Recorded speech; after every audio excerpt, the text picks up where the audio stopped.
விறுவிறுப்பான அரசியல் நிகழ்வுகள் குறித்த ஆய்வுகள், நியாயங்களின் நிறம் மாறாத கூர்மையான விமர்சனங்கள், தீமைகளை சுட்டெரிக்கவும் நல்ல அரசியலை வளர்த்தெடுக்கவும் அறிவார்ந்த விவாதங்கள், இளைய தலைமுறையிடம் விழிப்புணர்வை ஊட்டும் விரிவான வரலாற்று விளக்கங்கள், கலை, இலக்கியம், ஆன்மீகம், பண்பாடுகளை படம் பிடித்து காட்டும் கருத்தோவியங்கள் வாரந்தோறும் உங்கள் தமிழருவி தர்பாரில் அணிவகுக்கும்.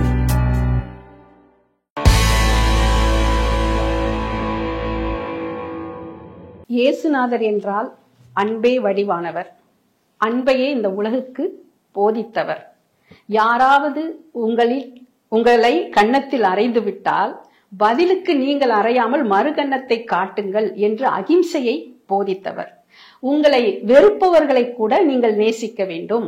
உங்களை பற்றி கடுமையான விமர்சனங்கள் வைத்தாலும் கூட அவர்களுக்காகவும் நீங்கள் பிரார்த்தனை செய்ய வேண்டும் என்றெல்லாம் போதித்தவர் பணக்காரர்களிடம் மட்டும் ஏன் வெறுப்பை காட்டுகிறார்? ஏனென்றால் பணக்காரர்களிலும் நல்லவர்கள் இருக்கத்தான் செய்கிறார்கள். சில செல்வந்தர்கள் என்ன செய்கிறார்கள்? அன்னதானம் செய்கிறார்கள், ஏழை குழந்தைகளுக்கு படிப்பு செலவுக்கு பணம் தருகிறார்கள், கோவிலுக்கு நன்கொடை தருகிறார்கள். இப்படி நல்லது செய்கிற பணக்காரர்களும் நாட்டில் இருக்கத்தான் செய்கிறார்கள். ஆனால் இயேசுபிரான் என்ன சொல்கிறார்? பணக்காரர்கள் பரமண்டலத்தில் பிரவேசிப்பதை விட ஊசியின் காதில் ஒட்டகம் நுழைவது எளிது என்கிறாரே. அப்போ நல்ல குணம் படைத்த பணக்காரர்களும் பரமண்டலத்தில் பிரவேசிக்க முடியாதா? நல்ல கேள்வி. ஆனால் இதற்குள்ளே நாம் விருப்பு வெறுப்பு இல்லாமல் இந்த கேள்விக்கான பதிலை தேட வேண்டும். முதலில் நான் ஒன்று சொல்கிறேன். அதாவது இந்த பைபிள் இதனுடைய மூலம் கிரேக்க மொழியில்தான் முதலில் உருவாக்கப்பட்டது. கிரேக்க மொழியிலிருந்து பிறகு லத்தீனுக்கு இது மொழிபெயர்க்கப்படுகிறது. கிரேக்க மொழியில் காமிலோஸ் என்று ஒரு வார்த்தை, காமலோஸ் என்று இன்னொரு வார்த்தை. காமிலோஸ் என்றால் கிரேக்க மொழியில் கயிறு என்று பொருள். காமலோஸ் என்றால் கிரேக்க மொழியில் ஒட்டகம் என்று பொருள். இந்த உண்மையான மூலத்தில் காமிலோஸ் என்ற பதம்தான் இருந்திருக்கிறது. காமிலோஸ் என்றால் கயிறு. ஊசி நுழையக்கூடிய, அதாவது நூல் நுழையக்கூடிய ஊசியின் காதில் கயிறு நுழைவது வரும்பொழுது அது பொருத்தப்பாடாக இருக்கு, ஒட்டகம் நுழைவதை விட. பணக்காரன் பரமண்டலத்தில் பிரவேசிப்பதை விட ஊசியின் காதில் கயிறு நுழைவது எளிது. ஏன்னா ஊசியின் காதில் நூல் தான் நுழைய முடியும். ஆனால் கயிறு, பெரிய கயிறு, அந்த கயிறு நுழைவது அது எளிது. பணக்காரன் பரமண்டலத்தில் பிரவேசிப்பதை விட அது பொருத்தப்பாடு உடையதாக இருக்கு அந்த பொருள். நீங்க இவ்வளவு பெரிய ஒட்டகத்தை கொண்டு பரமண்டலத்தில் பணக்காரன் பிரவேசிப்பதை விட ஊசியின் காதில் ஒட்டகம் நுழைவது எளிது அப்படின்னு இப்ப நம்ம பரவலாக அதை பார்க்கிறோம். அது எப்படி ஆனதுன்னா, காமிலோஸ் என்றால் கயிறு, காமலோஸ் என்றால் ஒட்டகம். இந்த மொழிபெயர்த்தவர் காமிலோஸ் என்பதை அறியாமல் அதை காமலோஸ் என்பதை பொருள் கொண்டு அவர் இப்படி ஒட்டகம்னு எழுதி அதுதான் வழி வழியாக வந்திருப்பதாக இதனுடைய ஆய்வறிஞர்கள் சொல்கிறார்கள். புரிகிறதா? அப்போ நானும் அதை யோசிக்கிறேன். ஊசியின் காதில் நூல் தான் நுழைய முடியும், அதில் கயிறு நுழைவது கூட எளிது. ஆனால் பரமண்டலத்தில் நீங்க ஒரு பணக்காரன் நுழைவது அரிதுன்னு சொல்லும் போது சரியா இருக்கு. ஊசியின் காதில் ஒட்டகம் நுழைவது எளிது, பரமண்டலத்தில் பணக்காரன் பிரவேசிப்பதை விட சொல்லும் பொழுது அவ்வளவு பொருத்தப்பாடாக இல்லை. புரிகிறதுங்களா? சரி, இப்ப அந்த பிரச்சனையை விடுவோம். இப்படியே நம்ம பார்ப்போம். ஊசியின் காதில் நூல் நுழையலாம், ஆனால் கயிறு நுழைய முடியாது. அந்த கயிறு நுழைவது கூட எளிது. எப்பொழுது? பரமண்டலத்தில் பணக்காரன் பிரவேசிப்பதை விட கயிறு ஊசியின் காதுக்குள் நுழைந்து விட முடியும் என்பது கர்த்தருடைய வாக்கு. நீங்களே பேசும்பொழுது என்ன சொன்னீங்க? சில செல்வந்தர்கள் எத்தனையோ நல்ல காரியங்களை செய்கிறார்கள் அப்படின்னு உங்களை அறியாம அந்த வார்த்தையை போட்டீங்க. எல்லா செல்வந்தர்களும் நல்ல காரியங்களை செய்வதில்லை. ஒன்றை நீங்கள் புரிந்து கொள்ள வேண்டும். எவ்வளவு பெரிய பணக்காரராக இருந்தாலும் அவர் அற வழியில் தான் அவ்வளவு பணத்தையும் சேர்த்தார் என்று அறுதியிட்டு உங்களால் ஒருவரை கூட இனங்காட்ட முடியாது. புரிகிறதா? இவர் கோடி கோடியாக குவித்துக் கொண்டே இருக்கிற பொழுது இவருடைய செய்கையால் பாதிக்கப்பட்டவர் ஒரு பக்கம் இருந்து கொண்டே இருக்கிறார். பாதிக்கப்பட்ட பகுதி வளர்ந்து கொண்டே இருக்கிறது. எனவே அறம் வழுவிய நிலையிலேதான் ஒருவன் எல்லையற்ற பணத்தை சேர்க்கக்கூடிய பணக்காரனாக முடியும். ஓரளவுக்கு செல்வத்தை சேர்ப்பவன் என்பவன் அறத்திற்கு உட்பட்டு, இப்ப ஒரு வீடு, ஒரு கார், புரிகிறதா, தனக்கு வேண்டிய வசதிகள் என்னென்ன அடிப்படை வசதிகள், இந்த வசதிகளை ஒருவன் தேடிக்கொள்கிறான் என்பதை அறவழியில் அவனால் தேடிக்கொள்ள முடியும். ஆனால் ஒருவன் 1000 ஏக்கர் நிலத்தை வைத்துக் கொள்கிறான், ஒரு மிகப்பெரிய பண்ணைக்கு சொந்தக்காரனாக இருக்கிறான், 10 ஆடி கார்ல இருந்து பென்ஸ் கார்ல இருந்து விதவிதமான கார்களை வைத்துக் கொண்டிருக்கிறான், ஏராளமான தொழிற்சாலைகளை கட்டி வைத்திருக்கிறான், கோடி கோடி கோடியாக அவன் குவிக்கிறான் என்றால் அந்த பணக்காரன் அறத்தின் வழியில் பொருளை ஈட்டியவன் இல்லை. புரிகிறதா? அதனாலதான் பணக்காரன் என்பவனை ஏன் பரமண்டலத்தில் நுழைய மாட்டான்? கர்த்தரே அழகா சொல்றாரு, பரிசுத்தம் உள்ள இதயம் உள்ளவனை முதல்ல தனித்து சொல்றார். பரிசுத்தம் உள்ள இதயவான்கள் பாக்கியசாலிகள், ஏனென்றால் அவர்களால் தான் கடவுளை காண முடியும். இதயம் பரிசுத்தமாக இருப்பவனால் தான் இறைவனை காண முடியும் என்பது கர்த்தர் வாக்கு. நீங்கள் இதயம் பரிசுத்தமாக இருந்தபடி கோடி கோடியாக குவித்து பெரும் பணக்காரனாக நீங்கள் உலகத்தில் உலா வர முடியாது. புரியுதா? அதனால்தான் கோல்ட்ஸ்மித் அழகா சொல்றான், when wealth accumulates men decay என்கிறான். எவனிடம் பணம் குவிகிறதோ அவனிடம் பண்பாடு அழிகிறது. அதனால பணத்துக்கும் பண்பாடுக்கும் இடையில இருக்கக்கூடிய அந்த இடைவெளி மிகப்பெரியது. பணம் குவிந்து கொண்டே போகும்போது அந்த பணம் இவனை என்ன செய்யும்? பண்பாட்டுக்கு எதிரான செயல்களில் தான் ஈடுபடுத்தும். அதனால பெரும்பாலும் பணக்காரர்கள் அவர்கள் பிறர் நலனை நாடுபவர்கள் இல்லை, பிறரை சுரண்டுபவர்கள், பிறருடைய உழைப்பை சுரண்டுபவர்கள், பிறருடைய வியர்வையை தங்களுக்கான காசாக மாற்றுபவர்கள். அதனால பணக்காரர்கள் என்று பேசுகிற பொழுதே சுயநலக்காரர்கள், அது பெரும்பான்மை கருதிதான். எந்த ஒன்றையும் நீங்கள் சொல்லும் போது இது மாந்தோப்பு என்று சொன்னால் அந்த மாந்தோப்புக்கு நடுவே 2 பனை மரமும் இருக்கலாம், 3 தென்னை மரமும் இருக்கலாம். பரவலாக இருக்கக்கூடியதை வைத்துக் கொண்டு பொது பெயர் இடுவது போலத்தான் இங்க பொதுவாகவே பெரும் பணக்காரர்களாக இருப்பவர்கள் அவர்கள் சுயநலம் சார்ந்தவர்களாக, சுரண்டல்வாதிகளாக, ஆதிக்கவாதிகளாக நிச்சயமாக அப்படித்தான் அவர்களால் இருக்க முடியும். அப்படி இருந்தால்தான் அவர்களால் கோடி கோடியாக குவிக்க முடியும்.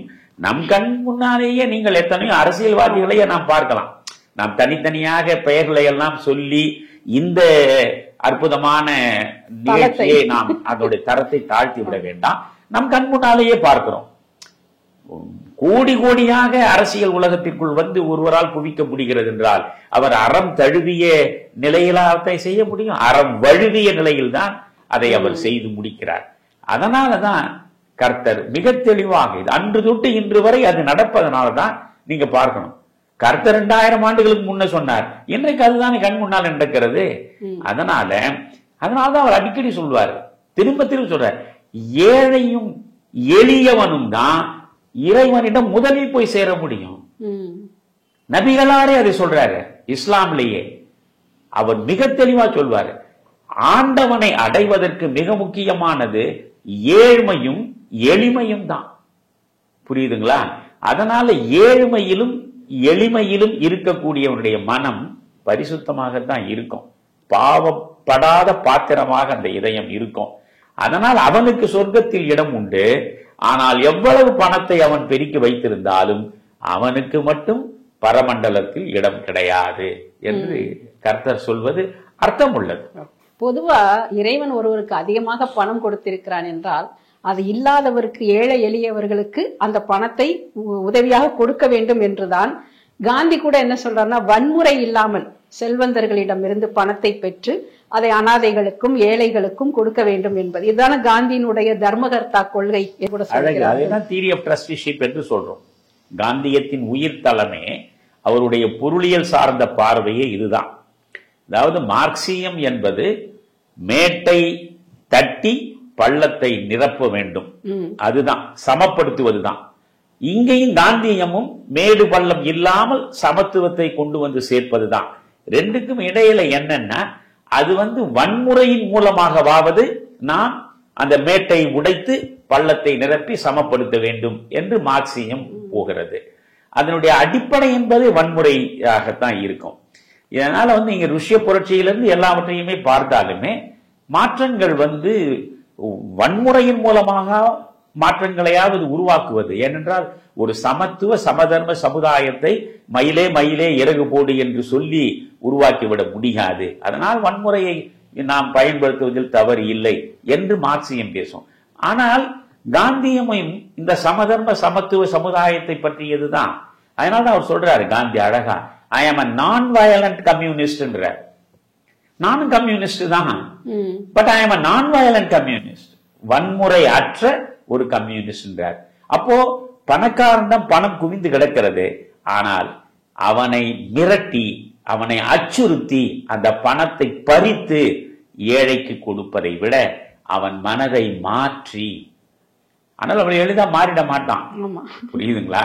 அப்படியெல்லாம் மனதை மாற்றி கொண்டிருந்தால் இன்றைக்கு எவ்வளவோ நல்ல காரியம் நடந்திருக்கணுமே. ஆனால் காந்திய கனவு மனதை மாற்றி அவர்களை பக்குவப்படுத்தி உன் பக்கத்தில் இருக்கிற ஏழைக்கும் பாழைக்கும் அனாதைக்கும் அகதிக்கும் உதவுவதற்காகத்தான் ஆண்டவன் முன்னிடம் பணத்தை கொடுத்து வைத்திருக்கிறான், அந்த பணத்தை மற்றவர்களுக்கு பயன்படுத்து என்று மென்மையாக சொல்வது காந்தியம், வன்மையாக பேசுவது மார்க்சியம். ஆனால் ரெண்டுக்கும் ஒரு குறிக்கோள் தான், சமத்துவமான சமதர்ம சமுதாயத்தை சமைப்பது. அதனால நீங்க சொன்னது அழகு. இந்த தியரி ஆஃப் ட்ரஸ்டிஷிப் என்பது தர்மகர்த்தா கொள்கை. அந்த தர்மகர்த்தா கொள்கையை இந்த நாட்டில் உள்ள அத்தனை பணக்காரர்கள் ஏற்றுக்கொண்டிருந்தால் ஏழைகளே இருக்க மாட்டாங்க. நிச்சயமாக நிச்சயமாக பசி கொடுமை இருக்காது, வறுமை இருக்காது. அதனாலதான் கர்த்தர் பரமண்டலத்தில் பணக்காரர்களுக்கு அறம் வழுவியவர்களுக்கு பரமண்டலத்தில் இடமில்லை. அதுதானே, நீங்கள் அறம் வழுவினாலே நீங்கள் எப்படி பரமண்டலத்துக்கு போக முடியும்? அது இந்து சொர்க்கத்துக்கு போவதாக இருந்தாலும் சரி, கிறிஸ்தவரோ இஸ்லாமியரோ மேல் விண்ணுலகில் போய் அவர்கள் சொர்க்கத்தையோ நரகத்தையோ அடைவதாக இருந்தாலும் அறம்தானே அடிப்படை. இந்து தத்துவத்தின்படி தன்னை விடுத்து மற்ற எல்லாவற்றையும் நீக்கிய பிறகு மிஞ்சுவதுதான் ஆன்மா என்று சொல்கிறோம். ஆத்ம ஞானம் என்றால் இந்த உலகம் எதனால் உருவானது, எதனால் பிரகாசிக்கிறது, அந்த பிரம்மம் தான் இந்த உலகமாக உள்ளது. அப்படி என்றால் இந்த பிரபஞ்சத்திற்கும் அந்த பிரம்மத்திற்கும் கூட எந்த வேறுபாடும் கிடையாது என்று நம்முடைய சாத்திரங்கள் முடிவு செய்து நிலை பெறச் செய்திருக்கிறது. புத்தர் இந்த கொள்கையிலிருந்து மாறுபடுகிறார். அனாத்மா கொள்கைகளை பற்றி அவர் பேசுகின்றார். ஆத்மாவின் எதிர்மறை பொருள்தான் அனாத்மா. இந்த புத்தரினுடைய அனாத்மா தத்துவம் பற்றி கொஞ்சம் விளக்குங்களேன். நல்ல கேள்வி, சிந்தனைக்குரிய கேள்விதான் இது. இந்து சமயத்தை பொறுத்தவரையில் குறிப்பாக ஆதிசங்கரர் உருவாக்கிய அந்த அத்வைத கோட்பாடு என்பதே நீங்கள் பார்த்தால் அது ஏக ஆத்மா தான். ஆத்மா என்பது ஒன்றுதான். அப்படி என்றால் இங்க ஜீவாத்மா பரமாத்மா என்று இருக்கிற நிலையில் ஜீவாத்மாவே பரமாத்மாவினுடைய அம்சம்தான். அதனால ஜீவாத்மா முயன்று பரமாத்மாவாக மாறுவது என்பதுதான் ஒன்றுதான். அதுக்கு அவர் உதாரணம் சொல்வார். இப்போ வானத்தில் சந்திரன் இருக்கிறது, சந்திரனுடைய பிம்பம் குளத்திலும் தெரியும், ஏரியிலையும் தெரியும், கடல்லையும் தெரியும். ஆனால் இவை அனைத்துமே அழியக்கூடியது. இப்போ 1000 குளங்களில் சந்திரன் தெரிகிறான்னு வச்சுங்க, ஒவ்வொரு குளமாக நீங்கள் தூர்த்து கொண்டே வந்தால் சந்திரன் மறைந்து கொண்டே வருவான். அப்படித்தான் இங்க இருக்கிற ஜீவாத்மாக்கள் ஒவ்வொன்றிலும் இருக்கக்கூடிய இந்த பரமாத்மா ஆன்மா, இது ஒவ்வொன்றிலும் மறைய மறைய மறைய கடைசியில் எஞ்சுவது எது?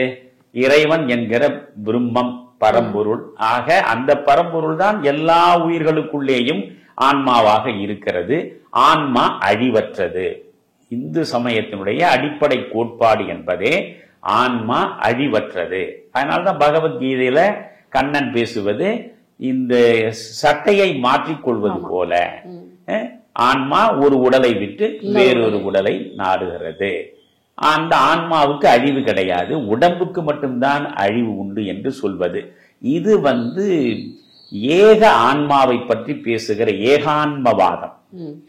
புரியுதுங்களா? இந்த புத்தத்தை பொறுத்தவரையில் பௌத்த மதத்தினுடைய அடிப்படையாக உள்ள கொள்கைகள் 4 அடிப்படை கொள்கைகள். முதல்ல கடவுள் இல்லை, கடவுள் மறுப்பு புத்த மதத்தினுடைய முதல் கொள்கை. 2வது ஆன்மா அழிவற்றது என்பது இல்லை, ஆன்மாவும் அழியும். 3வது எந்த ஒரு நூலையும் கடவுள் படைத்ததாக நம்பாத. எந்த ஒரு நூலையும், ஒரு நூலை இறைவன் தான் படைத்த. வேதங்கள் வானத்திலிருந்து வந்ததுன்னு நம்ம சொல்றோம் இல்லையா? இப்போ அது கடவுள் படைத்ததாக எந்த ஒரு நூலையும் கடவுள் தான் படைத்தார் என்பதை நம்பாத. நன்றாக கவனிங்க. கடவுள் மறுப்பு. 2வது ஆன்மா அழிவற்றது என்கிற கருத்து மறுப்பு, அழியும் ஆன்மா. 3வது என்ன சொன்னப்பா?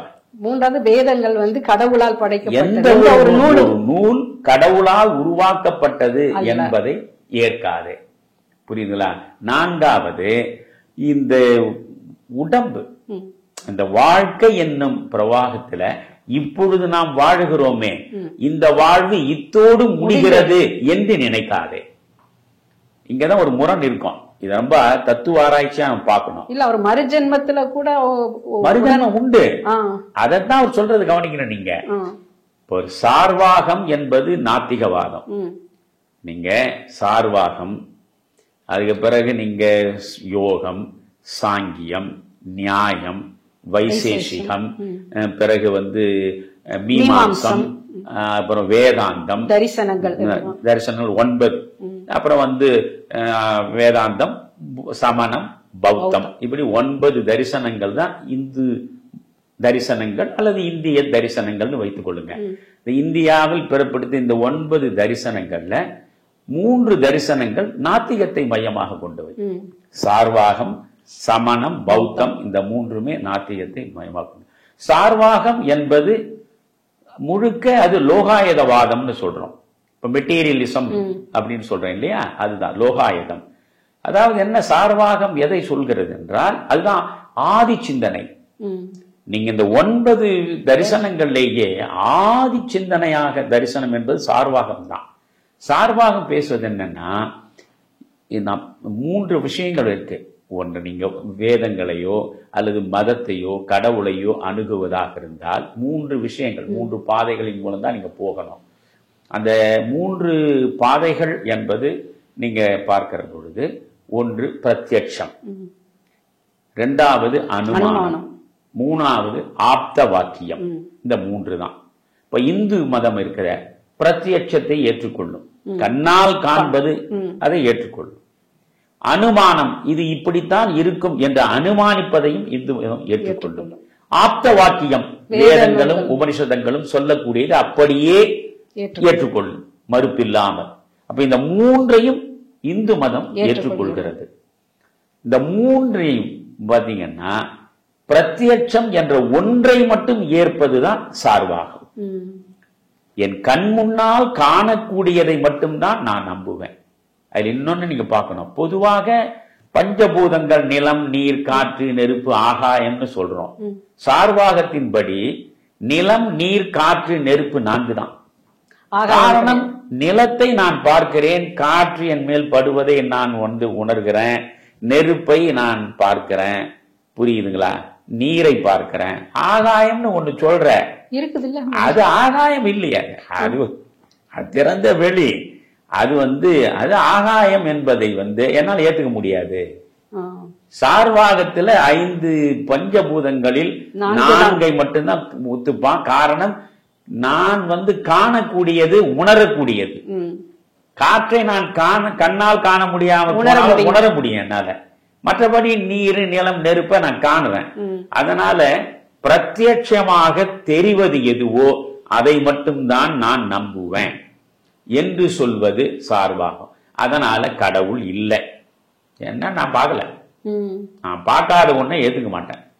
சொர்க்கம் இல்லை, நரகம் இல்லை, ஊழ்வினை இல்ல, மறுபிறப்பு இல்ல, இல்ல இல்ல இல்ல. இருப்பது ஒன்று இந்த வாழ்க்கை தான்.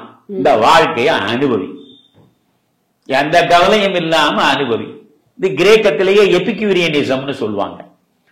எபிக்யூரியனிசம் என்பது வாழ்வில் சகல இன்பங்களையும் அனுபவிக்க வேண்டும். இன்பங்களை அனுபவிப்பது என்பதுதான் உன் வாழ்வே தவிர அதுவோ இதுவோ அப்படி ஆகுமோ இப்படி ஆகுமோ என்ற அச்சத்தின் பார்ப்பட்டு உன் வாழ்வை இழந்து விடாத. அப்ப எபிக்யூரியனிசம் என்பது முழுக்க இன்ப நுகர்வு. வாழ்வு என்பது உனக்கு கிடைத்ததே இன்ப நுகர்வுக்குத்தான். இங்க கடவுளும் கிடையாது, சொர்க்கமும் கிடையாது, நரகமும் கிடையாது, வினை பயனும் கிடையாது, ஒண்ணும் கிடையாது. இங்க சார்வாகம், இந்த மண்ணில் வந்த சார்வாகம் அதுவும் இது ஏறக்குறைய ஒண்ணுதான். ஆக சார்வாகத்தை பொறுத்த வரையில் பிரத்யட்சம், நான் கண்ணால் காணக்கூடியதை ஒப்புக்கொள்வேன், மற்றது ஒப்புக்கொள்ள மாட்டேன். நீங்கள் பௌத்தத்துக்கு வந்தீங்கன்னா ரெண்டு விஷயத்தை அது ஏற்றுக்கொள்ளும். கண்ணால் காணக்கூடியதை அது ஏற்றுக்கொள்ளும், பிரத்யட்சம். இரண்டாவது அனுமானத்தை அது ஏற்கிறது. ஏன்னா புகை எங்கேயோ ஒரு இடத்தில் வருகிறது என்றால் அந்த இடத்தில் நெருப்பு இருந்தாக வேண்டும். நெருப்பு இருந்தால்தான் புகை வரும். எனவே புகையை பார்க்கிற பொழுதே நெருப்பும் அங்கே இருக்கிறது என்று அனுமானிக்கிற அதை புத்தம் ஏற்றுக்கொள்கிறது. ஆனா சார்பாக புகையத்தான் பார்ப்பான், நெருப்பு இருக்கிறது ஒத்துக்க மாட்டான். அப்ப இது பிரத்யட்சம் என்கிற ஒன்றை மட்டும் ஒப்புக்கொள்வது சார்வாகம், பிரத்யட்சம் அனுமானம் இரண்டையும் ஒப்புக்கொண்டு ஆப்த வாக்கியத்தை எதிர்ப்பது பௌத்தம். என்றால் பௌத்தம் தோன்றியதே வேதங்களையும் உபனிஷதங்களையும் எதிர்ப்பதற்குத்தான். காரணம், புத்தருடைய காலத்தில் இந்த வேதங்கள் உபனிஷதங்கள் ஆகியவற்றை வைத்துக் கொண்டு பிராமணர்களுடைய மேலாதிக்கம் இருந்தது. இவர் சத்திரியர், இவர் அரச சத்திரிய குலத்தில் வந்தவர். தன்னை விட மேலானவர்கள் பிராமணர்கள் என்று இருப்பதை அவர் பார்க்கிறார். அதை அடித்து உடைக்கணும்னு நினைக்கிறார். புரியுதுங்களா? அப்ப அந்த பிராமணர்களுடைய பின்புலமாக இருப்பது எது? இந்த வேதங்கள் உபனிஷதங்கள். இந்த வேதங்கள் உபனிஷதங்கள் தான் நம்ம இந்து மத ஆப்த வாக்கியம். அதை அவர்கள் ஏற்பது கிடையாது. வேத உபனிஷதங்களுக்கு எதிராக புறப்பட்டதுதான் நீங்க பௌத்தம். ஆனா நீங்க பாத்தீங்கன்னா அதுக்குள்ள உபனிஷதங்களுடைய பல கருத்துக்கள் பௌத்தத்திற்குள்ள ஊடுருவி இருப்பதை நீங்க நிறைய பார்க்கலாம். இப்ப நம்ம இந்த இடத்துக்கு வருவோம். அனாத்மவாதம்னு சொல்றாரு. ஏன்னா இந்து சமயம் ஆத்மா அழிவற்றது என்று பேசுகிறது. ஆனா புத்தர் சொல்ற 4 விஷயத்தையும் பாருங்க. காரண காரியங்களோடு தான் புத்தர் எதையுமே பேசுவார். காரண காரியங்களோடு உங்கள் சிந்தனையை தூண்டுவதுதான் புத்தம். அதனால்தான் அவேர்னஸ் என்கிற விழிப்புணர்வை உருவாக்குவதுதானே அவர் சொல்றார். பாருங்க, கடவுளை ஏற்க வேண்டிய அவசியம் இல்லை. அதற்கு காரணம் என்ன? கடவுளை ஏற்க வேண்டாம். கடவுள் என்ற ஒன்றை, ஒரு கருத்தேற்றத்தை நீ ஏற்பதானால் உனக்கு நீ எஜமானனாக இருக்க முடியாது. யாரோ ஒருவன் கீழே நீ இருக்க. அப்ப யாரோ ஒருவன் சொல்வதை நீ செய்யற. புரியுதா உங்களுக்கு? நீதான் உனக்கு எஜமானன். அவர்தான் சொல்றாரு, உனக்கு நீயே புகலிடம், உனக்கு நீயே இளைப்பாறும் இடம். அப்போதிப்போ பவ, அதுதான் கடைசியார் சொல்லிட்டு போனதும் கூட. அதனால் அவர் என்ன சொல்றாரு, கடவுள் என்ற ஒன்றை நீ ஒப்புக்கொண்டால் உனக்கு நீ எஜமானன் இல்லை என்று நீ ஒப்புக்கொள்கிறாய். மண்ணில் பிறந்த நீ சுயமாக சிந்திப்பவன். நீ ஆற்றக்கூடிய செயல்களின் மூலமாகத்தான் உன்னுடைய விளைவுகள் உனக்கு சேரும். எங்கிருந்தோ ஒருவன் உன்னை இயக்கவும் இல்லை. உன் வினைகளுக்கு ஏற்றார் போன்ற பலன்களை எங்கிருந்தோ ஒருவன் கொடுக்கவும் இல்லை. நீதான் உனக்கு எஜமானன். அதனால கடவுளை ஏன் ஏற்க வேண்டாம்னு சொல்றேன்? கடவுளை நீ ஏற்றுக்கொண்டால் நீ 2ஆம் நிலைக்கு தள்ளப்படுகிறாய். புரிகிறதா? அதனால கடவுள் இல்லை. நீங்க பாத்தீங்கன்னா ஆன்மா அழிவற்றது என்பதை நான் ஒப்புக்கொள்ள மாட்டேன். ஏன்னா ஆன்மா அழிவற்றது என்றால் அது எப்பொழுதுதான் முக்தி நிலையை அடையும். ஆன்மாதான் அழிவற்றதாயிற்ற திரும்ப திரும்ப பிறப்பு சுழற்சியாக தொடர்ந்து கொண்டேதானே இருக்கும். பிறவா பெருநிலை தானே முக்தி. பிறவா பெருநிலை தானே மனிதனுடைய உயர் லட்சியம். அதுதானே பரிநிர்வாணம். அந்த பிறவா பெருநிலைக்கு தடையாக இருப்பது எது? ஆன்மா அழிவற்றது என்று சொல்லப்படுகிற கருத்து. எனவே ஆன்மா அழிவற்றது என்று நீ ஒப்புக்கொண்டால் நீ ஆன்மா புனிதத்தை இழந்து விடுகிறது. ஆன்மா ஒருபோதும் முக்தியை அடைய முடியாது. அதனால் ஆன்மா அழிவற்றது என்ற கருத்தை ஏற்க வேண்டாம். கடவுளால் ஒரு நூல் படைக்கப்பட்டது என்பதை நம்பாத. ஏன் கடவுளால் ஒரு நூல் படைக்கப்பட்டது என்று நம்பாதேன்னு புத்தர் சொல்றாருன்னா, இது இறைவன் கொடுத்தது என்கிற போதே அதை கண்ணை மூடிக்கொண்டு நீ அப்படியே பின்பற்ற தொடங்குவாய். அங்கு கேள்விக்கு இடம் இல்லை. அப்படி என்றால் உன் அறிவுக்கும் உன் அனுபவத்துக்கும் அங்கே எள்ளளவும் இடமில்லை. மாறிக்கொண்டே இருப்பது வாழ்க்கை, மாறிக்கொண்டே இருப்பது உலகம். சனிகவாதம் என்பதுதான் புத்தருடைய அடிப்படை கொள்கை. கணம்தொறும் கணம்தொறும் எல்லாமே மாறிக்கொண்டிருக்கின்றன. அதற்கேற்றாற்போல் உன் சிந்தனை மாறுகிறது, உன் அறிவு வளர்கிறது, உன் அனுபவம் கூடுகிறது. ஆனால் இறைவன் எழுதிய நூல் இது என்று நீ பார்த்து அதை நம்பிவிட்டால் அதற்கு எதிராக நீ சிந்திக்கவும் முடியாது, அதற்கு எதிராக உன் கருத்தை சொல்லவும் முடியாது. அப்படி என்றால் உன் அறிவுக்கும் உன் அனுபவத்துக்கும் அது தடையாகிறது. அறிவும் அனுபவமும் தான் ஆதாரம் என்றால் நீ ஒரு நூல் இறைவனால் படைக்கப்பட்டது என்ற கருத்தை நம்பாதே. நான்காவது, வாழ்க்கை பிரவாகம். இந்த வாழ்க்கை பிரவாகம் என்பது அது தொடர்ச்சியானது. வாழ்க்கை பிரவாகம் தொடர்ச்சியானது. அப்படி தொடர்ந்து வாழ்க்கை பிரவாகம் ஓடிக்கொண்டிருப்பதுதான் அடுத்தடுத்த பிறவிகள் வருகின்றன. இங்க நல்லா கவனிக்கணும் இந்த இடத்துல. அடுத்தடுத்த பிறவி இல்லைன்னா தற்செயலாக நடந்த நிகழ்வாக இந்த பிறவி இத்தோடு பிறந்து இத்தோடு முடிஞ்சிருவோம். காரணம் காரியம்னு ரெண்டு இருக்குல்ல. ஒரு காரியம் நிகழ வேண்டும் என்றால் அதற்கு ஒரு காரணம் இருக்க வேண்டும். நீ இன்னைக்கு இதுதான் நீ பிறந்தன்னா இந்த பிறந்ததுக்கு என்ன காரணம்? இந்த காரியத்துக்கு என்ன காரணம்? இங்க காரண காரியமே இல்லாம நீ திடீர்னு பிறந்து திடீர்னு மறைஞ்சிருவியா? இது தொடர்ச்சியாக நடக்கக்கூடிய வினை தொடர்பினால் வரக்கூடியது. செய்வினை தத்துவம்னே அதை சொல்வார் அவர். செய்வினை சித்தாந்தம். உன்னுடைய உயிர் அதனுடைய வழிப்பயணத்தில் தொடர்ந்து செய்யக்கூடிய வினைகளுக்கு ஏற்ப அது அடுத்தடுத்த பிறவிகளில் அது தன் வினையை அனுபவிக்கிறது. அப்படி நடந்து நடந்து அது எல்லா மாசுகளையும் களைந்து அதற்கு பிறகு 100 விழுக்காடு தூய்மை அடைந்த பிறகுதான் பரிநிர்வாண நிலையை அடைய முடியும். புத்தரே சொல்றார், இந்த ஒரு பிறவியில் நான் ஞானத்தை பெற்று புத்தனாகி விடவில்லை. இந்த புத்த நிலையை நான் அடைவதற்கு முன்பு 1000 பிறவி எடுத்திருக்கிறேன். ஒவ்வொரு பிறவியிலும் என்னுடைய சிறுமையை கொஞ்சம் கொஞ்சமாக குறைத்து குறைத்து என்னுடைய உள்ளம் பக்குவப்பட்டு என்னுடைய செய்வினையில் நல்வினை மட்டுமே நிறைந்து தீவினை இல்லாத நிலையில் எனக்குள் ஞானம் கனி இன்னைக்குதான் புத்தனாயிருக்கேன். ஒரு பிறவியில் ஒருவனும் புத்தனாகிவிட முடியாதுன்னு புத்தரே சொல்றாரு. அப்ப இது வாழ்க்கை என்னும் பிரவாகம். இப்ப எப்படி கங்கை பிரவாகமாக பெருக்கெடுத்து ஓடுகிறது தொடர்ச்சியாக, அது போல வாழ்க்கை தொடர் நிகழ்ச்சி.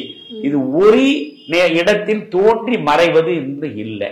ஆக முதல்ல சொன்னது கடவுள் இல்லை, அடுத்து சொன்னது ஆன்மா அழிவற்றது என்பது இல்லை, அதுக்கு அடுத்தது கடவுளால் ஒரு நூல் உருவாக்கப்பட்டது என்பது இல்லை.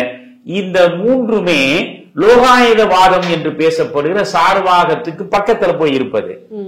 ஆனால் சார்வாகத்திலிருந்து எங்கே புத்தம் மாறுபடுகிறது என்றால் மறுபிறப்பு ஊழ்வினை என்கிற இடத்தில் சார்வாகம் ஒப்புக்கொள்ளாத அதை புத்தம் ஒப்புக்கொள்கிறது, சமணமும் ஒப்புக்கொள்கிறது.